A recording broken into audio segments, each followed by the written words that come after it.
This is a really grainy video. Must have a bad setting on it. Anyway, Armadillo, King Rat, back. I've been out of action the last few months because of a number of things, and I want to start this video by warning you about the potential dangers of Delta 8. I'm seeing consistently that people kind of report this kind of cerebral congestion, cerebral vasculitis, kind of mild headaches, kind of feel like your head's congested. But the primary thing I want to address in this video is the absolutely horrific, I get what it is. I didn't put it on night setting. It's the low. I'm in the medical profession in Austin, Texas is viciously idiotic.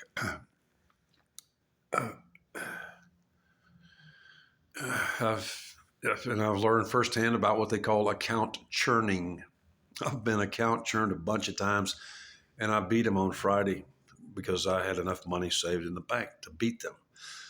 I've been warned. A guy at St. David's said, now they won't come after your money and assets till 20 days. They wanted me to go to rehab right out of the first surgery. I was supposed to have 4. Briefly, this is kind of what happened. Bought some Delta 8 in Brazos County. I may have talked about that on another video. And within less than about a month, after about the first gram, began to have cerebral congestion. Booked a trip to get a MRI, actually. Gosh, it's sorry, just looking at my glasses. I'm not exactly two-handed right now. I broke my arm, tore my rotator cuff, and a ligament. And they haven't done the surgery yet because I haven't. Well, just the first go around, I was just so overwhelmed because they essentially had to make a decision: how many holes are we going to put in him? They just, we all kind of agreed at 4 holes, including one of the things I did was I began seizuring after the Delta 8 and a smoke inhalation.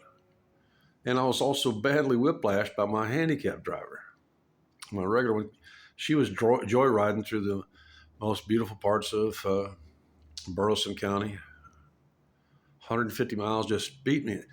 FM 152 will beat up, unless it's in a really smooth vehicle, will beat up a handicapped person. Actually, I think it was I began to have paresis in my left arm, started dropping cigarettes, lit my lap blanket on fire, nasty scene, barely escaped to Austin and beat the Brenham-based Adult Protective Services because they would have put me in a position right off the bat where I had no choice but to end up in a rehab nursing home, which is what I just got out of Friday. I got up because I was able to walk out and would have, and this is how messed up this West Oaks rehab and skilled nursing is at the last moment, she openly told her, a lesbian named Maya, the social worker, the woman to my left, said that they wanted their chair back, and I had to remind them that this is my wheelchair. It's got my name on the back of the cut. And then Maya said, yeah. I said, and then I told her, no. Remember, you backed up your lesbian lover in the same office. And by the way, for the record, I'm pretty sure that bamboo cannot be twined. Because that was part of what you were talking about, Maya. And then once I remind her, she goes, oh, that's right, I did. That's how stupid I've been dealing with people that really think that they're geniuses, and they're not. They're just making mistakes all day. I've been facing teams of doctors every day. Since the start, pretty much. I also had my memory tested every day. Actually, my long-term memory is still good. But some of the most vicious things have happened here. Do not get sick in Austin, Texas is the title of this video. I'll put a little Delta 8 note down there, warning down there, but don't get sick in Austin, Texas.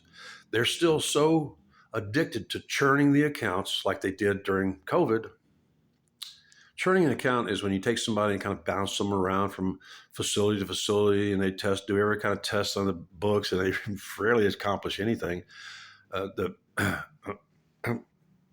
going to be, leaving a review on him.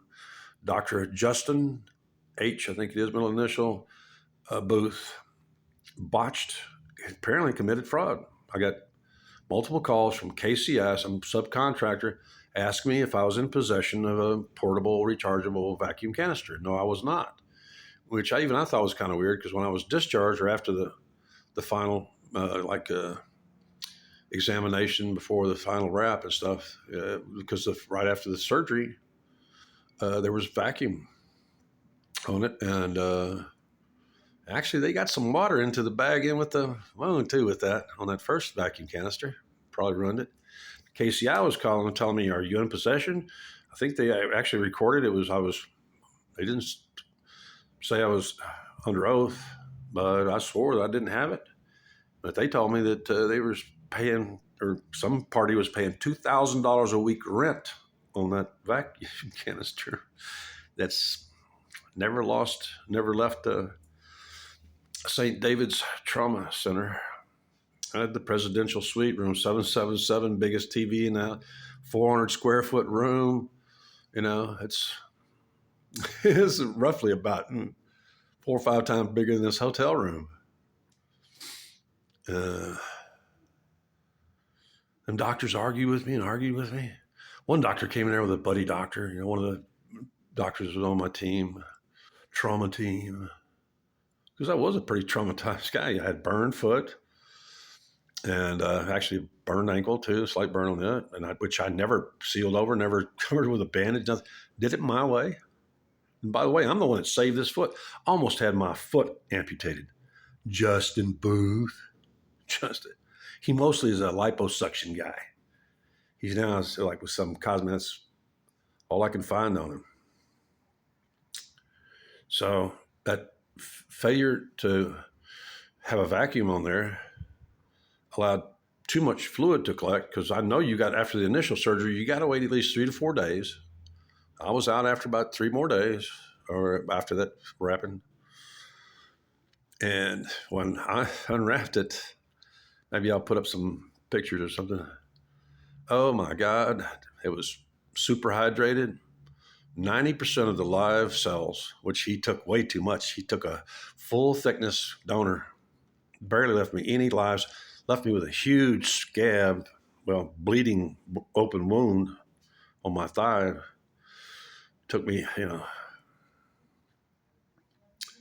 So I'm accusing you right now, because KCI is accusing you too, Dr. Booth. What a fucking idiot. That's your responsibility is. And I've been all doctors have backed off and stuff. I've been until West Oaks and stuff like that, because they did it my way. And actually the first time I debrided myself to show, and then after that, she actually wouldn't use enough force. I was kind of, that was the lover. Oh, God, these people are so stupid. They really are. You people are rushing. You're dying to get here to Austin. And it's just full of people who want every dime you got. And all kind of people being pompous and shit, and with no. Maybe I'll also make this one of my Austin is Retarded series. I couldn't believe the kind of stuff they were saying. It's all endlessly. I was telling a story that a doctor came in there and he was talking about, because I kept refusing this anti-clotting agent that appeared to be an antiprostanoid somewhere. I was afraid of waking up blind. Simple as that. They were planning on using that shit every day on me, because I did have a subdural hematoma. I had seizures. Even for a while there, I would talk briefly like I was drunk, for a few hours part of the day, and just been pretty fucking miserable. Other than I enjoy whipping smart people's asses. The doctor actually said that there's no evidence, and that I said right there, no, you're lying.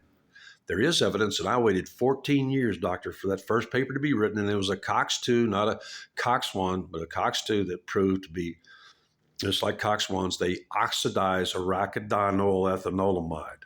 I'm famous once again all over Austin, especially in the medical community, and I was actually, I hope I can get up the nerve to tell you this story of, above all, stay out of Austin Seton Hospital, also known as the University Hospital.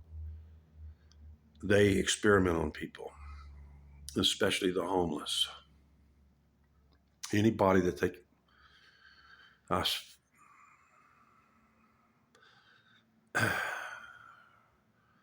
have several days of completely lost memory. If it weren't for my best friend, Bruno, attorney, I called him from the ICU in Austin Seton. And I grabbed a phone somewhere and just dialed his number.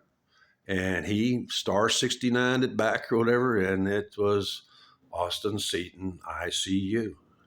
I've got an attorney to testify. I was there and have no memory of being, well, very little memory. And I'm going to tell you what, it was horrific. It really was. They catheterized me. They did all kinds of, I'm not talking about the little needle thing. I'm talking about and just experimented on me and just were just horrible. The food was just horrific.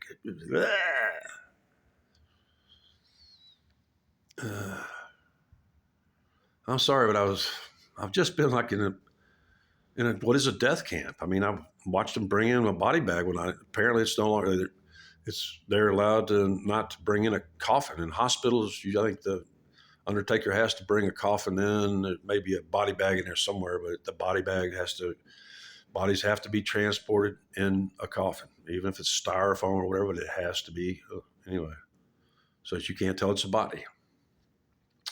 Oh my God, I had a premonition. I told Bruno about it. I'm probably going to go a couple more minutes.